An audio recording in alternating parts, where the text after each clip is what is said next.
Petinggi Hamas Ismail Haniyeh meminta negara-negara Muslim untuk menyokong senjata kepada pejuang Palestina. Haniyeh berujar bahwa perang kelompok tersebut dengan Israel bukanlah pertempuran rakyat Palestina saja.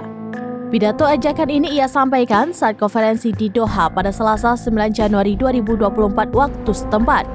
Mengutip dari The Guardian, Ketua Hamas ini mengatakan Israel gagal mencapai tujuan apapun setelah hampir 100 hari perang di Gaza. Menurutnya, Israel justru menunjukkan kekejian dengan terbunuhnya puluhan ribu orang di Gaza.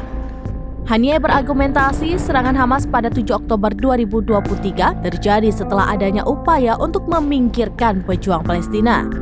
Dalam komentar yang dikeluarkan oleh Hamas, Haniyeh mengatakan banyak negara yang mendukung Israel dengan menyuplai berbagai senjata. Oleh sebab itu, kini giliran negara-negara Muslim untuk mendukung perlawanan tersebut dengan cara menyediakan senjata untuk kelompok militan Palestina ini.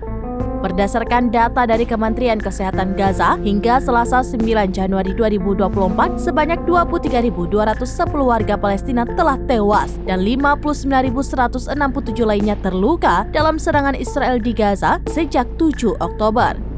Sekitar 126 warga Palestina tewas dan 241 lainnya luka-luka dalam 24 jam sebelumnya.